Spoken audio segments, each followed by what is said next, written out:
Line, Chappaqua, New York. Good morning. Good morning. I'd like to make a few points and get a response. My view on this is that the media coverage has been totally one-sided. If you look back over the last decade, the United States has been very provocatively moving NATO right up to Russia's borders with this missile shield. We are effectively trying to disarm the Russian nuclear deterrent. These are clearly provocative actions. Putin cannot be blamed for looking after Russia's interests when he sees this encirclement taking place. Second point, when we see someone like Mr. Gates talking about so-called military options or non-military options, let's not kid ourselves. Russia is a nuclear superpower.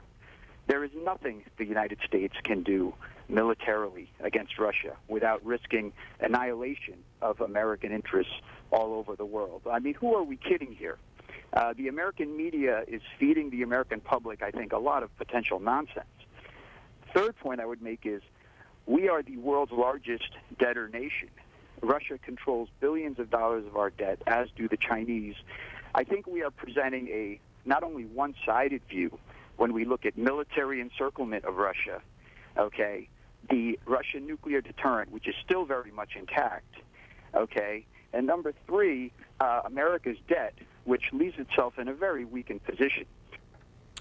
On your first point about American news coverage and Putin's justification for doing this,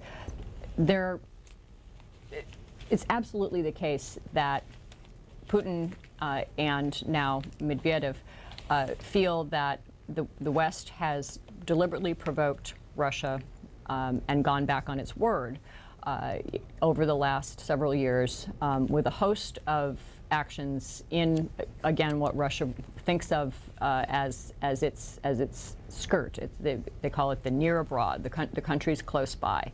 You mentioned missile defense. That's been a project of the Bush administration that the Russians are just absolutely allergic to. They absolutely see it as a direct challenge to their nuclear deterrent. And no matter how many times the Bush administration tells them it's not, that it's intended to prevent missiles coming into Europe from Iran, the Russians simply refuse to believe it. And I'm not making any judgment about whether the Bush administration is on the up and up on that, or whether the Russians are understanding it or misunderstanding. It's just simply those two positions have never moved any closer than that. The Bush administration says it means one thing, and the Russians think it means another, or say out loud that they think it means another, and there the issue has remained. Over the last several months, the Russians had sounded a little bit more resigned to it, not accepting of the administration's argument and still saying it's a terrible idea, but more sounding more like there wasn't much they could do about it.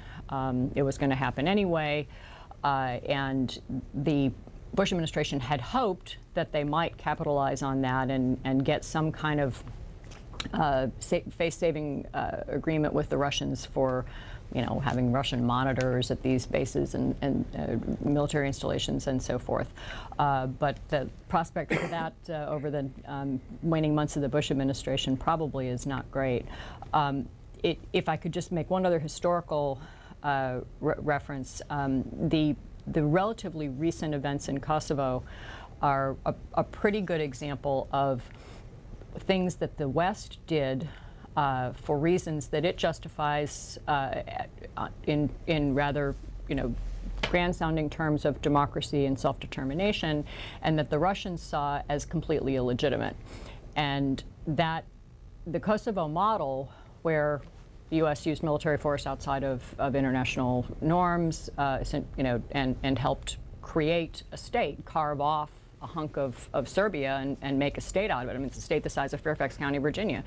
And it's a country, And the Russians point at that and say, you can do that over there. Well, what we're doing here is minor by comparison, and that is, certainly in the Russian eye, the Bush administration particularly, but some of its Western allies are being, complete hypocrites on this.